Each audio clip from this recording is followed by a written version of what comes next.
As infertility expert कहै छियै जे infertility कोनो बीमारी नहीं छै, infertility is a state of mind. ई जाननाइ बहुत ज्यादा जरूरी छै जे इनफर्टिलिटी बीमारी नहीं छै, ठीक छै। आब इनफर्टिलिटी कहल केकरा जाय छै?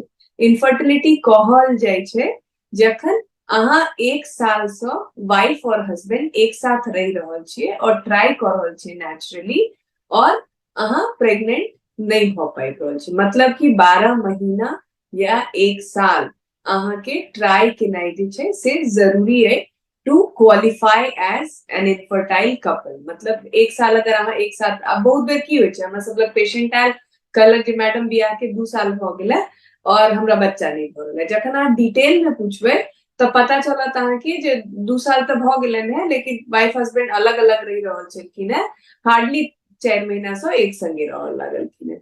त ओहन जे कपल छथिन से इनफर्टिलिटी ला क्वालिफाई नहीं करै छथिन।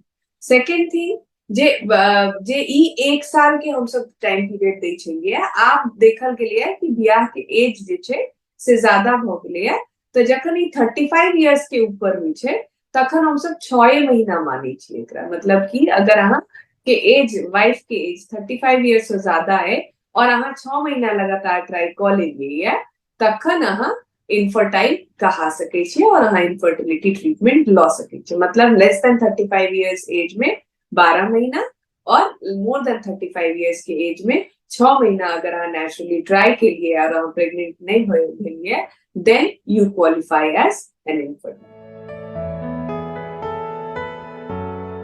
फर्टिलिटी ला बेसिकली अहाँके चाहिए एकटा हेल्दी यूट्रस। यूट्रस जेना होइए ना बच्चेदानी, से आगा और पीछा सेम एके जगह दिखाई दै छै। ई जे अहाँके कटल दिखाई द रहल है से देखाबो लागल छै, मतलब अंदर के पार्ट्स देखाबल। तो एहन एकटा अहाँके हेल्दी यूट्रस चाहिए। यूट्रस के अंदर एकटा थिक, मतलब एंडोमेट्रियम बच्चेदानी के परत जे चाहिए से एकटा एडिक्वेट अमाउंट में चाहिए। अहाँके एकटा ओपन, दुनू साइड ओपन ट्यूब चाहिए और 2टा हेल्दी ओवरी चाहिए, ठीक है। इतने सारा चीज फीमेल में चाहिए और मेल में एकटा परफेक्ट क्वालिटी सीमेन चाहिए। आई सब फैक्टर में सब कोनो भी दिक्कत हुई छै तो वो इनफर्टिलिटी कहल जाय छै। मतलब कि अहाँके मेल में अगर स्पर्म के क्वांटिटी कम छै, जेना सीमेन में स्पर्म के क्वांटिटी अगर 15 मिलियन से कम छै, या जे छै मोटिलिटी, अगर वो जे स्पर्म छै वो ठीक से चल नहीं रहल छै, सही डायरेक्शन में नहीं चल रहल छै, और परसेंटेज ऑफ जे स्पर्म छै तकर मूवमेंट ठीक नहीं छै, या देखो में एबनॉर्मल लग रहल छै, या ज्यादातर स्पर्म जो उनका सीमेन में छै से डेड छै, तो वो सारा चीज अहाँके इनफर्टिलिटी ले बहुत बेर की होइ छै जे स्पर्म छैहे नहीं, तो मेल में ई सारा फैक्टर भ सकै छै। फीमेल में फैक्टर होइ छै ट्यूबल फैक्टर, मतलब कि ट्यूब ब्लॉक छै। ओवेरियन फैक्टर मतलब ओवरी में पीसीओ छै या ओवेरियन रिजर्व बहुत कम छै। एंडोमेट्रियोसिस छै, बहुत सारा फाइब्रॉइड बहुत तरह के होइ छै से भ सकै छै। पेल्विक इन्फ्लेमेटरी डिजीज जे होइ छै तहू वजह से इनफर्टिलिटी भ सकै छै। यूट्रस में कोनो सेप्टम या मतलब के जे बनावट है बच्चेदानी के से परफेक्ट नहीं है, बच्चेदानी के परत जे छै से अहाँके बहुत बढ़िया नहीं, ओकर क्वालिटी बढ़िया नहीं छै, ओकर थिकनेस बढ़िया नहीं छै, तो एहिमे से कोनो भी रीजन हुए तो इनफर्टिलिटी भ सकै छै। और बहुत इम्पोर्टेंटली ई सारा कखनो काल एहन होइ छै जे ई सब चीज नीक दिखाई दै छै, नॉर्मल दिखाई दै छै, तैयो प्रेगनेंसी नहीं होइ छै, जेकरा कि अनएक्सप्लेन्ड इनफर्टिलिटी कहल जाइ छै।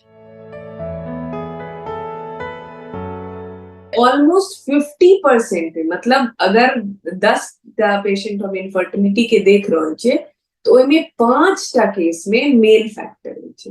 तो ई बहुत प्रमुख संदेश हमरा तरफ से है कि कतो भी अहाँ इनफर्टिलिटी ककरो बच्चा नहीं भ रहल छै तो अहाँके दिमाग में जरूर, और सोसाइटी में ई जानना बहुत जरूरी छै जे आधाए केस में, आधा मतलब 10टा में से 5टा में जे छै महिला में खराबी छै, 5टा में पुरुष में खराबी छै। त तै दुआरे महिला और पुरुष में हम सब एकरा सबके डिवाइड करै छियै।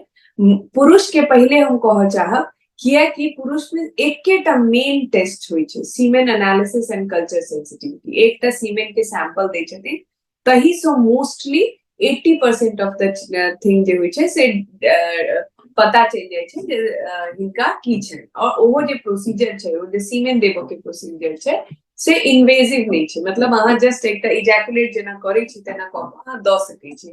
तो सबसे पहिल जे चीज हम सब कराबै छियै, one of the earliest, that is semen analysis. Male के पाइन के जांच सबसे पहले कराबै छियै। फीमेल में बहुत सारा इन्वेस्टिगेशन होइ छै। फीमेल में एकटा तो बेसलाइन अल्ट्रासाउंड होइ छै। बेसलाइन अल्ट्रासाउंड में जते सारा चीज हम कहलहुं अहाँ के कि बच्चेदानी के साइज ठीक छनि, बच्चेदानी में कोनो गांठ नहीं छनि, बच्चेदानी के परत ठीक छनि, अंडा अंडेदानी जे छै अंडेदानी में कोनो सिस्ट नहीं छनि, जे नंबर चाहिए अहाँ के एग के नंबर जे हुआ के चाहिए, फॉलिकल्स कहै छी हम सब ओकरा, फॉलिकल के नंबर ठीक छै, कोनो पीसीओ नहीं छै से देखल जाय छै। एकटा बहुत इंपॉर्टेंट चीज होय छै फॉलिकुलोमेट्री के, मतलब जो हम सब ग्रेजुअल अल्ट्रासाउंड करै छी, day 2 day 3 of the period से अल्ट्रासाउंड स्टार्ट करै छै और फिर ओकरा फॉलो अप में 4टा 5टा ग्रेजुअल अल्ट्रासाउंड सक्सेसिव अल्ट्रासाउंड्स करै छै, जेमे देखै छी जे अंडा तब नॉर्मली ओवरी में जे दिखाई द रहल छलन से त छैहे, ओहि में से एकटा अंडा पैघ भ क फॉलिकल फाटै छै कि नहीं, विच इज कॉल्ड ओव्यूलेशन। तो ओव्यूलेशन होइ छन कि नहीं होइ छन से देखला एकटा अल्ट्रासाउंड होइ छै जेकरा फॉलिकुलोमेट्री कहल जाय छै। फिर फीमेल में हार्मोनल टेस्ट होइ छन बहुत सारा। हार्मोनल टेस्ट मतलब अहाँ के महीना के दोसर या तेसर दिन पर अहाँ के एग के रिजर्व देखला, अहाँ के बाकी हार्मोन्स देखला ब्लड टेस्ट होइ छै। तै के बाद जेना हम रूटीन कहने रहूं जे अहाँ के बहुत सारा ब्लड टेस्ट, सबसे इम्पोर्टेंट एकटा और चीज ट्यूब जे कहलहुं, ट्यूब के टेस्टिंग कैल जाय छै, जकरा से एचएसजी से भ सकै छै, एसएसजी से भ सकै छै, कखनो काल को हिस्टेरोस्कोपी और लैप्रोस्कोपी सेहो कैल जाय छै। लैप्रोस्कोपी मतलब अहाँ के पेट के अंदर दूरबीन डालि क देखै छी अंदर के ऑर्गन ट्यूब ठीक छै कि नहीं, ओवरी ठीक छै कि नहीं। कखनो हिस्टेरोस्कोप में की होइ छै जे ई नीचा से बच्चेदानी के मुंह के रास्ता के तरफ से एकटा कैमरा अंदर ल जाय छै और अंदर के पूरा वीडियो जकां हम सब टीवी में देखे छै, तो हिस्टेरोस्कोपी कैल जा सकै छै। बाकी जे रूटीन ब्लड टेस्ट सब होइ छै, स्क्रीनिंग ऑफ इन्फेक्शंस लै, तै के बाद अहाँ के नॉर्मल हेल्थ लै जे अहाँ के ब्लड शुगर त नहीं है, अहाँ के एनीमिया त नहीं है, ई सारा चीज देखल, अहाँ के लिवर किडनी के कोनो प्रॉब्लम त नहीं है, तो वो सारा बेसिक टेस्ट होइ छै। ओहि के अलावा फिर मान लिया के एंडोमेट्रियोसिस भ गेल तो लैप्रोस्कोपी क के देखल। तै के बाद जे होइ छै से स्पेसिफिक कई कारण से अहाँ के इनफर्टिलिटी है तकरा देखल है और आगू टेस्ट भ सकै छै। इनफर्टिलिटी के ट्रीटमेंट जे छै से बहुत सिंपल से बहुत बृहद तक भ सकै छै। बहुत सिंपल में की होइ छै, सिंपल में ई होइ छै जे अहाँ के ज्यादातर बुझले नहीं है, बहुत सारा कपल के इंडिया में बुझले नहीं छै जे कई टाइम पर ट्राई करे के छै। अहाँ भ सकै 6 महीना साल भर से ट्राई कर रहल छी, लेकिन अहाँ के पते नहीं है जे ट्राई करे के बेस्ट टाइम की छै, तो ओकरा हम सब कहै छी टाइम्ड इंटरकोर्स। टाइम्ड इंटरकोर्स के मतलब की होइ छै जे अहाँ हम सब एजुकेशन दै छियै जे अहाँ के पीरियड अगर रेगुलर है तो अहाँ महीना के 8वां दिन से लगभग महीना के 18वां दिन के आसपास ट्राई करियो, वो बेस्ट टाइम छै ट्राई करो के। तो एमे बहुत गोटा के लागे छै जे ओव्यूलेशन त 14वां 15वां दिन होइ छै, तो हम एते दिन किया ट्राई कर। रीजन बीइंग कि ओव्यूलेशन के जे टाइम होइ छै से फिक्स नहीं होइ छै, ओ कहीं आगू और कहीं पाछू भ सकै छै। तै दुआरे अहाँ के अगर अहाँ ट्राई करो चाहे छी नेचुरली तो कहीं वाइडर कवरेज लेवल है, हम सब 8वां दिन से 18वां दिन तक कहै छी एकटा नॉर्मल साइकिल में ट्राई करू। ई अहाँ के सबसे बेसिक भेल। बाद वाला जे फैक्टर होइ छै से ओवरी वाला फैक्टर होइ छै, तो ओइ में हम सब की करै छियै जे सिंपल एक तो पहले नेचुरली ये साइकिल में देखलहुं जे अंडा अपने से हुनका बनि रहल छनि कि नहीं, टूट रहल छनि कि नहीं। अगर वो नहीं भ रहल छनि तो दवाई होइ छै, ओव्यूलेशन इंडक्शन के दवाई होइ छै जे महीना के दोसर तेसर दिन से 4-5 दिन ला देल जाइ छै। तै के बाद फॉलिकुलोमेट्री कैल जाइ छै। फिर ओहि में जखन अल्ट्रासाउंड में हमरा सबके देखाई दैये कि अंडा बनि गेलै पैघ साइज के और तकर बाद फाटि गेलै, तखन ओकरा हम सब हुनका कहै छियनि जे अहाँ के ई बेस्ट टाइम में ट्राई करो के, तो ई ट्राई करू त अहाँ के प्रेगनेंसी भ जायत। अगर एना के लिए ई 5-6 महीना ट्राई के लिए और नहीं भेलनि, तखन ओहि के आगू जे बढ़ल जाय छै तकरा कहल जाय छै IUI, intrauterine insemination. Intrauterine insemination में की होइ छै आईयूआई में, जे वह जे सीमेन जनरली की होइ छै अहाँ नेचुरली ट्राई करबै तो एक ई छे वजाइना, बच्चेदानी के तरफ ले जाय छे, बाहर से अंदर के रास्ता, this is called vagina. Naturally जखन ट्राई करे छे त ओव्यूलेशन के टाइम पर हस्बैंड जे छे से एक साथ रहो के सेक्स के दौरान एतो सीमेन इजैकुलेट, मतलब हस्बैंड के पाइन जे होय छन से तो बाहर निकले छन, एतो से किछ स्पर्म ऊपर जाय छे, जे बढ़िया स्पर्म होय छे, एना ट्यूब में होइत एतो ट्यूब तक पहुंचे छे। ओही टाइम पर ओव्यूलेशन भेल रहे छे, अंडेदानी से एग ओइ से पहले एग को ट्यूब में तो ऑलरेडी रहे छे, तो एग और स्पर्म मिलकर एम्ब्रियो बनावे छे। ओ एम्ब्रियो वापस चेंज हो जाय छे और एक तो एंडोमेट्रियम में या बच्चेदानी में स्थापित होय छे, जैसे आके प्रेगनेंसी आबै है। तो एहि में की हम सब कहै छे जे ओव्यूलेशन के टाइम बताबै छियै, और ओइ टाइम पर जे हस्बैंड के सीमेन होय छे, वो आईयूआई में हस्बैंड के सीमेन के लैब में प्रिपेयर कैल जाय छे। प्रिपेयर मतलब ओकरा किछ टेक्निक्स ऑफ प्रिपरेशन होय छे, जेमे सब बढ़िया स्पर्म के एक जगह इकट्ठा कैल जाय छे और जते खराब स्पर्म छे तकरा हटा देल जाय छे। ठीक छे, तो वो बढ़िया जे स्पर्म होय छे तेकरा एकटा पतला ट्यूब के अंदर लोड क के एना बच्चेदानी के रास्ता से अंदर जाकर एतो ऊपर में जाकर छोड़ देल जाय छे। तई से फायदा की होय छे, तो एकटा खराब स्पर्म सब निकल जाय छे, दोसर जे सबसे बढ़िया स्पर्म सब रहे छे तकर चलो के मतलब ट्रैवलिंग डिस्टेंस जे होय छे से कनी इंप्रूव हो जाय। ये तो वजाइना में छोड़ने रहिए नेचुरल में, जखन आईयूआई करे छे तो एकदम ऊपर बच्चेदानी तो एते दूर चलो नहीं पड़े छे। तो ई एकटा सक्सेस रेट बढ़ाबो के एकटा तरीका होय छे आईयूआई। आईयूआई के लिए एज के हिसाब से 3 साइकिल से लेकर 6 साइकिल तक आईयूआई अहाँ क सकै छे। तै के बादो अगर नहीं भ रहल छे और बहुत प्रकार से देख लेलिए, शादी के बहुत टाइम भ गेलन है औरो कोनो एडेड फैक्टर छे, तखन आईवीएफ करे छिए। सीमेन में या तो स्पर्म के नंबर कम भ सकै छे, या स्पर्म के जे देखो में लाग रहल छे ठीक छे से ओते तक तेहन स्पर्म के क्वालिटी कम भ सकै छे। जे चाल छे मोटिलिटी स्पर्म के छे तई में गड़बड़ी भ सकै छे, तो ओइ में जेहन गड़बड़ी छे तई हिसाब से इलाज कैल जाय छे। किछ शुरू में किछ दवाई वगैरह देल जाय छे, मल्टीविटामिन एंटीऑक्सीडेंट भ सके, ओहू से बहुत इम्प्रूवमेंट भ जाय छे। अगर हस्बैंड में कोनो भी तरह के इन्फेक्शन छे तो ओकरा ट्रीट कैल जाय छे।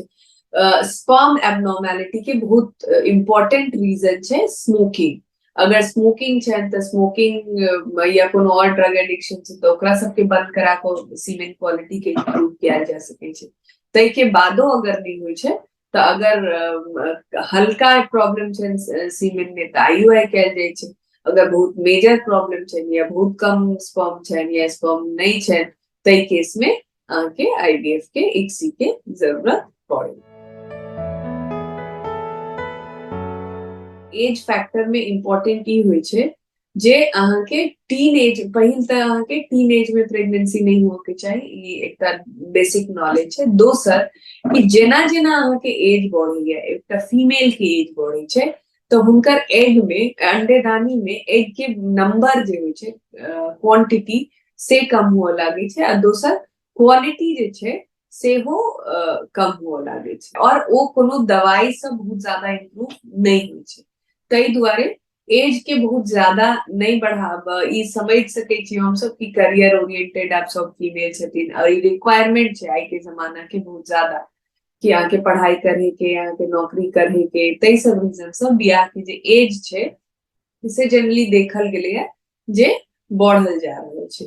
तो अहाँ अगर अहाँ बात करबे जे आइडियल टाइम की छे, तो आइडियल टाइम तो हमरा हिसाब से और जते लिटरेचर कहे छे, लिटरेचर कोनो स्पेसिफिक ई नहीं दै छे, लेकिन तैयो हमरा हिसाब से 25 साल से लेकर 30 साल के बीच के जे एज होय छे that is the perfect time to conceive. ई टाइम में आके कम से कम इनफर्टिलिटी स्पेशलिस्ट की जरूरत पड़त।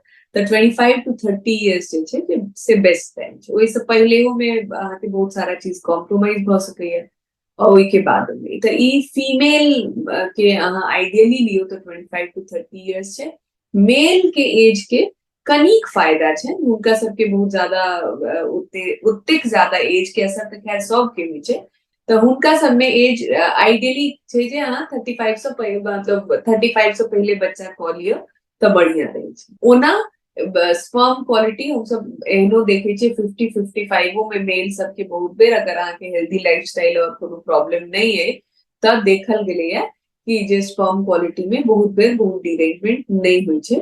बट अगर अहाँ प्रीवियस एरा से मतलब बहुत जेना जेना एज बढ़ इयर्स बढ़ल जा रहल छे मतलब अगर अहाँ आई सब 15-20 साल पहले के बात करबे और आई के बात करबे तो इन जनरल देखल गेले है कि सीमेन क्वालिटी डिटेरियोरेट भ रहल छै, खराब भेल जा रहल छै। रीजन लाइफस्टाइल भ सके छै, रीजन स्मोकिंग भ सके छै, रीजन पॉल्यूशन भ सके छै। अब नया जमाना में एकटा कोविडो रीजन एले है। तो एज सच अगर अहाँ कहबे तो सीमेन क्वालिटी इन जनरल सबके जे होइ छै से डिटेरियोरेट भ रहल छै। तो फाइनली टू कंक्लूड आइडियली एकटा फीमेल के 25 to 30 के बीच में प्रेग्नेंट हो जाए के चाहिए और मेलो के ट्राई करे के चाहिए कि 35 से पहले जे छै से बच्चा भ जाए त बेसी बढ़िया।